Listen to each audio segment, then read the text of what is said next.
Ok les gars, aujourd'hui c'est une vraie vidéo, c'est encore une fois une vraie vidéo, j'espère que vous allez bien les loups. On va réagir aujourd'hui à plusieurs vidéos, vous connaissez déjà le concept, on va pas perdre de temps. J'ai sélectionné une vidéo et après on va checker les vidéos que le frérot m'a envoyées. En tout cas on va commencer par ma sélection parce que celle-ci, elle était plutôt marrante. On commence les gars. Bam. On aime dire que les femmes n'aiment pas les femmes.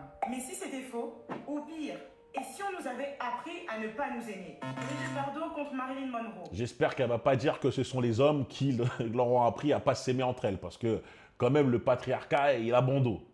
Donc Brigitte Bardot contre Marilyn Monroe. Naomi Campbell vs Tyra Banks. De Beyoncé contre Rihanna. Ou encore aujourd'hui, de Nicki Minaj vs Cardi B. À chaque époque, le monde a eu besoin d'opposer deux femmes pour qu'elles existent. Pourquoi est-ce qu'on a toujours besoin d'un duel féminin pour que le public s'y intéresse? Bon, là, c'est là que tu vois que cette femme-là a un petit problème. Elle n'a pas fait une réflexion assez élevée. Elle n'a pas essayé de pousser la réflexion. C'est pas une question de féminin. Hein, c'est pas une question de public, une question de femme et une question de sexe. Parce que c'est dans tous les domaines ça. Pour que le public s'intéresse à quelque chose, à un domaine, il va falloir créer au bout d'un moment une sorte de rivalité. Tu vois, parce que la rivalité fait toujours plus vendre. Tu vois ce que je veux dire? Donc lorsque tu dis, oui, mais pourquoi une femme, les femmes, pour une femme pour exister, ou ces femmes pour exister, elles étaient en constante compétition, on les comparait à H24. Mais c'est parce que c'est le jeu. Quand tu rentres dans un domaine, quand vous atteignez le top de votre domaine, par exemple, top du mannequinat ou top de la célébrité, je sais pas quoi, on va te comparer à la deuxième célébrité, à tout simplement ton rival, ton concurrent. C'est tout en fait, c'est tellement logique que des fois, je me dis, j'ai du mal à comprendre pourquoi je dois expliquer ça. Par exemple, on va faire un exemple pour les cons. Si on va dans le foot, on compare souvent les deux meilleurs, on dit Cristiano Ronaldo ou Messi. C'est comme ça. À la boxe, on est à Mike Tyson ou Mohamed Ali. Tu vois, je sais pas si on fait dans le rap Booba ou Caris, on est là, ah, c'est quoi? Il y a toujours une comparaison dans la Formule 1. Ayrton Senna, Alan Prost.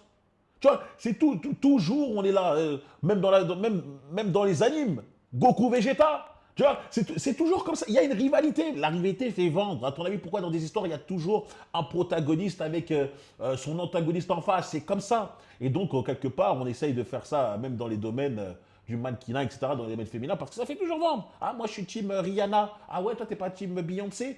Tu vois, c'est comme ça. Tu vois, ça, moi, ça me vient naturellement, ça me paraît logique. Mais pour toi, c'est une idée où ça touche que les femmes. Tu dis pourquoi on fait ça pour que le public s'intéresse concernant les femmes? Non, non, non, ça touche pas sexe féminin et masculin. C'est une histoire de nous, les humains, comment on fonctionne, tu vois. Et surtout, qui gagne vraiment? Spoiler, ce ne sont pas les femmes. C'est le public qui gagne parce que cette rivalité fait en sorte que ça fait vendre. Hein, on va tous regarder le combat, on va tous regarder ça, ou on va tous supporter ça. Tu sais, ouais, moi je suis la team elle, moi je suis team truc. Ouais, bref. Aujourd'hui, je vais te parler de la face cachée, de la jalousie féminine ou encore de la rivalité entre femmes. Je préfère vous dire une chose, hein, cette face cachée, cette rivalité, euh, c'est un peu stupide pour moi ce qu'elle essaye d'expliquer. C'est un truc qui n'a rien à voir. Hein. Souvent, ces femmes-là, elles s'intéressent à des sujets qui sont bateaux, hein, comme on va essayer de prouver que l'eau mouille et que le feu brûle. La jalousie des femmes, on sait tous qu'elles sont jalouses entre elles parce qu'elles sont hypergames. Hypergames, pourquoi? Hypergames, qu'est-ce que ça veut dire? C'est qu'elles cherchent le meilleur partenaire possible. Donc, elles visent souvent la même population d'hommes ou le même type d'hommes. Donc, elles sont jalouses entre elles parce qu'elles essayent de trouver le meilleur homme possible. Souvent, pour moi, ça s'explique rapidement. La liaison, elle se fait vite. C'est pour ça que les femmes entre elles, souvent, elles s'aiment pas. Tu vois, elles sont en concurrence, tu vois. Et c'est étrange. Et c'est en concurrence souvent et cette concurrence, elle est plus mal. Elle existe aussi chez les hommes. Parce qu'on est aussi en concurrence pour exactement tout ce qu'on souhaite. Mais nous, on a une fraternité, tu vois. On a le délire où on a ce qu'elles n'ont pas, le délire de loyauté, tu vois. On a la fraternité, la loyauté, ce qui fait qu'on peut se mettre ensemble pour un but commun. Tandis que les femmes, elles, c'est beaucoup plus anarchique, tu vois. Elles sont beaucoup plus égoïstes qu'un homme, donc c'est compliqué de former cette fraternité que nous, on arrive, tu vois, à faire entre hommes. Partons d'un contexte culturel. D'après la psychologue américaine Joan Rivière, dès le début du XXe siècle, la société américaine a construit ce qu'elle appelle la mascarade de la féminité. qu'est-ce que ça me saoule quand j'entends des meufs pas citer des autrices de merde comme John Rivière, je sais pas quoi, tu vois. Je je vais taper son blaze. Tu me forces à taper son blaze. À taper son blaze, on va voir c'est quoi. John Rivière. Ouais, psychanalyste britannique. Déjà, c'est même pas une psychanalyste américaine. Et en plus de ça, ouais, ami de Freud et tout, ouais, bah, elle dit de la merde. En fait, là, moi, j'ai l'impression qu'en fait, ces femmes-là qui citent, ouais, d'après la psychanalyste, truc, t'as l'impression que c'est un argument de pouvoir, tu vois, genre en mode, tiens, la psychanalyste, elle l'a dit, ouais, mais ta psychanalyste, elle dit de la merde. Ouais, ta psychanalyste, elle avait des penchants un peu bizarres. Elle disait, elle avait des penchants un peu bizarres, elle réfléchissait un peu bizarrement. Donc, c'est pas parce que tu la cites et que c'est une psychanalyste que ce qu'elle dit, c'est vrai. Hein. Moi, je suis pas d'accord avec tout ce que Freud dit. En gros, une femme doit être douce, belle, désirable, mais jamais menaçante. Alors forcément, quand une autre femme incarne ces mêmes qualités, on te fait croire qu'elle te prend quelque chose. Elle disait que le patriarcat apprend aux femmes Le patriarcat. J'ai cru qu'on allait l'esquiver. J'ai cru qu'on allait l'esquiver. à rivaliser entre elles pour obtenir l'attention et l'amour des hommes. Je viens de vous expliquer juste auparavant que c'est dans la génétique des femmes de trouver le meilleur homme possible, donc elles se mettent directement elles-mêmes en compétition pour avoir le meilleur partenaire. Hein. Ce n'est pas les hommes qui vous incitent à choisir, à vous battre pour notre attention. Ah, vous allez vous battre pour l'attention. Je dirais même que maintenant, hein, dans la société actuelle, c'est l'inverse. Hein. C'est les hommes qui se battent pour avoir l'attention des femmes. Donc bon, ta Joanne Rivière raconte bien de la merde. Par contre, je suis pas d'accord sur une chose, c'est qu'une femme, oui, elle se doit d'être belle, attractive, douce et gentille. Et si on voit une femme avec d'autres caractères tels que méchante, menaçante et tout, je peux comprendre qu'elle soit plus mise à l'écart. Mais j'ai pas compris le délire où elle a dit, ouais, expliquez-moi, elle a dit quoi? Attends que je me souvienne et que je dis pas n'importe quoi. Soi-disant, voir une femme qui a du pouvoir.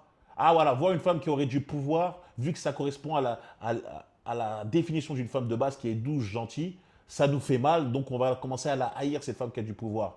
Ouais, oui, ça rentre bien ça rentre bien dans la sociologie des féministes, ouais. Ouais, les hommes haïssent les femmes qui ont du pouvoir parce qu'ils veulent le pouvoir que pour eux. J'ai capté, ouais, d'accord. C'est ce qu'elle voulait dire. Mais d'abord, c'est quoi le patriarcat?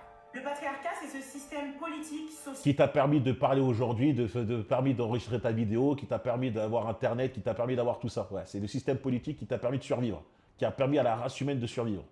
C'est ça le patriarcat.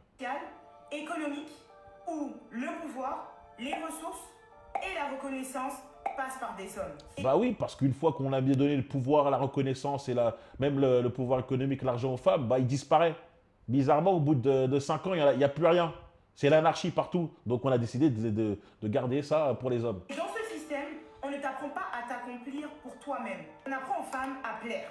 Résultat, on grandit dans la comparaison, dans la compétition, et on finit par croire que la réussite d'une autre femme te fait perdre quelque chose.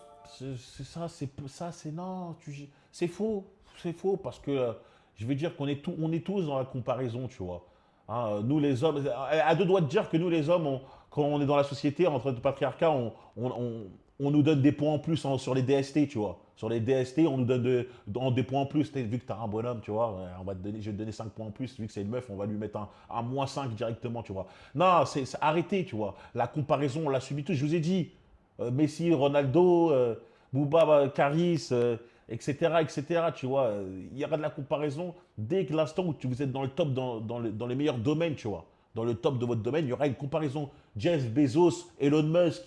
Je sais pas, pour moi, c'est tellement simple à Déjà, comprendre. Hugo, il faut savoir que la jalousie, ce n'est pas une preuve de méchanceté, même s'il y a des vraies sorcières souvent. C'est une alarme émotionnelle, une projection de nos propres insécurités. Quand tu vois une femme belle, libre, confiante, ce n'est pas elle que tu détestes, c'est la partie de toi que tu n'as pas encore osé libérer.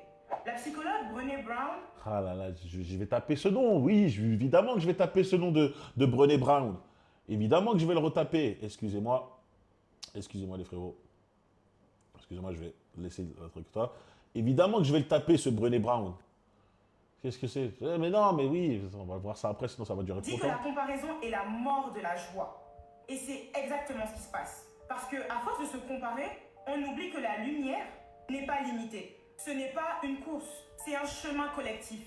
Et dans le cas des femmes noires, c'est encore plus complexe. Comme le dit Je vais vous dire une chose, je suis d'accord sur le délire de la jalousie. C'est vrai que la jalousie, lorsqu'une personne va jalouser quelqu'un, c'est parce qu'elle voit, c'est un reflet de ce qu'elle n'a pas accompli, c'est un reflet de ce qu'elle aurait aimé avoir, etc. Donc cette personne se sent mal, tu vois, et donc elle est jalouse. Ah, je veux avoir ce que ça, normalement c'est à moi, nanani, nanana, tu vois. Mais ça touche hommes et femmes, non? Ou la jalousie, ça touche que les femmes? Chimamanda Ngozi Adichie, les femmes africaines ou afro-descendantes doivent se battre contre un double fardeau. À la fois le patriarcat et les standards de beauté occidentaux. Et tout ça, tu peux le voir dans les médias. On ne laisse souvent la place qu'à une seule femme noire à la fois. Une seule icône, une seule représentante, une seule artiste noire féminine. Et ça, tu peux le voir même déjà aujourd'hui. Regardez par exemple le fait que... Ça, je vais pas lui tirer une balle. C'est vrai que par rapport aux standards de beauté européens, elles n'ont pas trop de chance, quoi. Theodora soit hyper successful aujourd'hui, les gens commencent déjà à la comparer à Aya Nakamura. Et ça m'étonne pas, je sais pas. Aya Kamura, c'est la numéro 1. Maintenant, elle commence à rentrer dans le game, à avoir une place de malade. Ça m'étonne pas qu'on la compare. Tu sais, on dirait un peu les gens sur One Piece. Vous connaissez là, les gens moi, je vous dis, j'ai jamais lu un scan de One Piece, mais à force d'entendre des personnes parler de ça autour de moi, j'ai entendu cette phrase-là, je vous jure. Arrêtez de comparer Shanks et Miwoks, là. Arrêtez de les comparer. Ce sont deux monstres. Profitons de ces deux monstres. J'ai à deux doigts de nous dire ça. Arrêtez de comparer à Yakamura et truc. J'ai pas retenu le nom de l'autre chanteuse. Profitons de leur musique. Profitons de leur musique. Tu vois, ça va comparer. Arrêtez, c'est comme ça, c'est le game. Phénomène encouragé par les médias crée dans notre imaginaire collectif des rivales symboliques. Mais cette rivalité, elle n'est pas naturelle, elle est fabriquée. Et si on arrêtait de jouer à ce jeu-là? Parce que la vraie puissance féminine, elle ne se trouve pas dans la comparaison, mais dans la connexion. La jalousie entre femmes, ce n'est pas seulement de la haine, c'est de... Moi, j'ai entendu cette phrase-là, et on l'a tous entendu en tant qu'homme.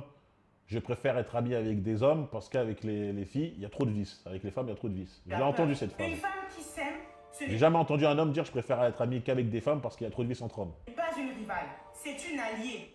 On aime dire... C'est une femme, hein, c'est une alliée, yes.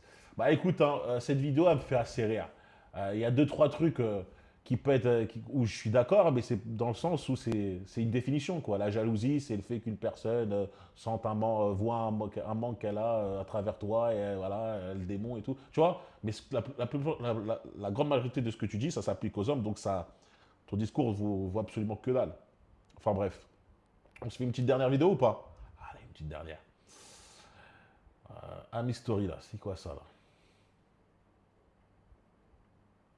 Elle humilie son mari pour faire des vues Ah, et si, ça si, fait si. scandale. Lui, Zach Lassine, un humoriste de stand-up depuis plus de 20 ans qui s'est construit l'image d'un homme amoureux, fidèle, presque naïf, qui place sa femme, Jasmine, sur un piédestal. Voilà, là moi je sens le combo Beta Billy x 10. Hein, le combo Billy et Bob plus ultra.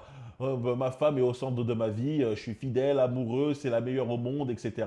Je sens qu'elle va t'humilier, t'écraser. Je triche un peu parce que je l'ai vu cette histoire tellement ça a buzzé. Je vous assure, elle lui parle, ou en tout cas, elle agit avec lui comme si c'était un paillasson. Hein.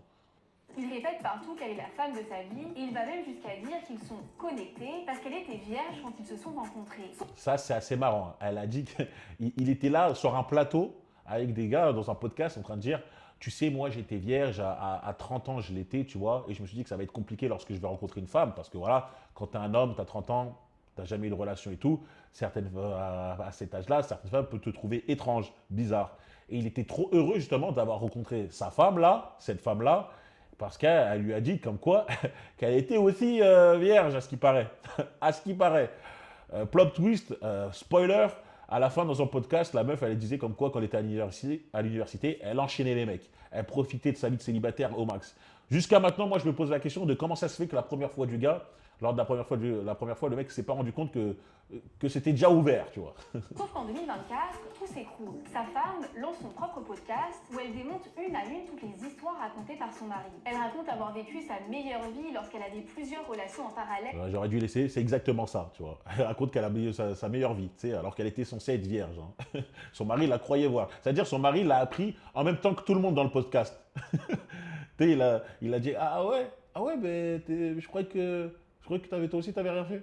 elle dans des Il a pas même fraternités temps que nous. étudiantes. Elle détaille des rendez-vous Tinder particulièrement crus. Elle explique aussi que l'argent de son mari est leur argent, mais que le sien n'appartient qu'à elle. Dans d'autres vidéos, on la voit refuser de l'embrasser et dire que ces marques d'affection publique la dégoûtent. Ouais, c'est ça que moi, c'est les vidéos qui m'ont plus choqué, c'est que, en gros, elle michetonne son mari, hein, dit son argent, c'est mon argent, nanani, nanana. Et son mari, vu que c'est un bon bêta, tu vois, des fois, il lui avait offert une autre bague de fou pour soi-disant renouveler les vœux de mariage, là, de 1 an. Il a dit, ça fait 1 an qu'on est mariés, je crois, on se renouvelle. Je t'aime tellement que j'ai envie de te marier une deuxième fois. Vous connaissez ce genre de phrase, ce genre de disquette. Il lui a acheté une bague de malade mental.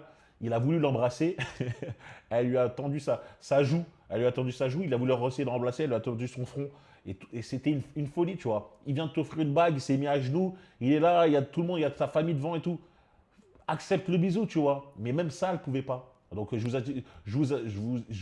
on n'imagine même pas ce qu'elle est capable de.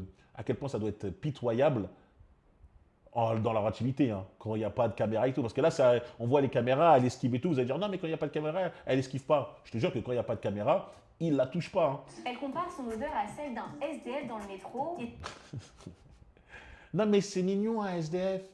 Dans le métro, c'est mignon. ça s'arrête pas là. Elle se définit ouvertement comme une michetonneuse qui ne travaille pas et avoue fantasmer sur le mari de sa meilleure amie, qui est aussi le meilleur ami d'Akash. Suite à ces révélations. En fait, comme je vous dis, hein, elle a fait le combo, là. Genre, plus ultra des coups. C'est-à-dire qu'elle a dit, je trouve que tu sens comme un SDF. J'ai pas envie que tu m'embrasses, car ça me dégoûte. En tout cas, en public, ça me dégoûte. Ton argent, c'est mon argent, et mon argent, ça reste mon argent. À partir de quel moment, normalement, le mec, il est censé s'énerver et dire stop. Oh, stop, c'est bon, là, on arrête, tu vois, on arrête l'humiliation, tu vois, parce elle dit tout ça en live. Non, c'est pas, elle dit ça entre 4 yeux. Non, elle dit ça en live. À partir de quel moment, le mec, il est censé s'arrêter, il est censé l'arrêter. Frérot, elle continue. Elle a dit, je suis une michetonneuse. Je crois qu'elle a voulu même sortir un bouquin sur comment faire pour michetonner des millionnaires. Son mari commence à prendre cher sur les réseaux. Akash devient la cible des moqueries, présenté comme un mari naïf, prêt à être publiquement ridiculisé par sa femme. Ouais, sa femme a carrément dit, je fantasme sur ton meilleur ami. Je rêve que ton meilleur ami me déboîte. C'est une dingue, c'est une folie. Imaginez votre femme, elle dit ça en podcast. Regardez-le. Tu m'étonnes, il a des grosses cernes. Résultat, aujourd'hui, lui s'est muré dans le silence et sa réputation est détruite. Alors que sa femme, elle, gagne des milliers d'abonnés. Elle a même réussi à réutiliser ce scandale pour désormais conseiller les autres femmes sur comment contrôler un homme financièrement. Elle le pisse dessus normal. Une histoire qui pose une vraie question. Les gens sont-ils vraiment prêts à tout pour exister en ligne? Je te laisse me dire ce que t'en penses en commentaire. Si c'est une technique marketing des deux, c'est horrible parce que là, en gros, tu éteins la réputation de ton mari, qui est censé être lui qui était le mec qui était au top, pour essayer de toi te tirer vers le haut. Mais je voulais dire, il y a des femmes, elles peuvent se mettre avec des hommes qu'elles n'aiment absolument pas, juste pour gratter. Je vous ai dit, encore une fois, gratter des biens financiers, tout simplement, des sacs, des cadeaux, ou juste se marier, juste pour pas travailler. Genre la meuf, elle se dit, vas-y, je vois ce mec-là, il en sent sur moi, je me suis fait, j'ai un passé qui fait up, un body count qui fait up, je vais lui dire que je suis vierge, il est tellement teubé que même pendant la première fois, il n'a même pas cramé qu'il y a quand même déjà eu du passage. Et au final, voilà quoi, je le tiens ça comme. Je vais le laisser me briser le dos 2 fois tous les 6 mois, et on va vivre bien comme ça. Tu vois, il y a des meufs, elles vivent leur meilleure vie, tu vois. Elles vivent leur meilleure vie. Et tu as des bétails, ils sont capables de rester avec. À quel point les hommes sont déplorables, tu vois. C'est pour ça que je vous dis, il faut toujours avoir un ego. Au bout d'un moment, le mec, il aurait dû dire à sa meuf, arrête le podcast, s'il te plaît. Et avec tout ce que tu as dit sur le podcast, je t'ai envoyé les papiers du divorce. Hein. Vérifie ta boîte aux lettres, vérifie notre boîte aux lettres, hein, parce que ouais, mon compte en banque, c'est ton compte en banque. Vérifie notre boîte aux lettres. Il y a une lettre, par contre, il n'y aura que ton blaze écrit dessus cette fois-ci. Bref, les gars, vidéo de fou. Dites-moi ce que vous en pensez de cette meuf-là. D'ailleurs, je reste quand même dubitatif. Je salue la performance de Amine Story, mais on sait que lorsqu'elle fait ce genre de petites vidéos pour faire soi-disant, elle sort ce genre de vidéos pour faire soi-disant, elle est partiale, clin d'œil. Bref, je vous laisse quand même, je ne vais pas tergiverser. Abonnez-vous, likez, partagez, mettez commentaires for real pour le référencement. On se retrouve très vite pour une prochaine vidéo. Il y a une promo dans The For Real Place, donc si tu souhaites rejoindre The For Real Place, c'est tout de suite et maintenant. N'hésite pas, d'accord? Et pour me parler, c'est sur Instagram, Brian.forreal. Ok, je vous laisse les gars. Peace.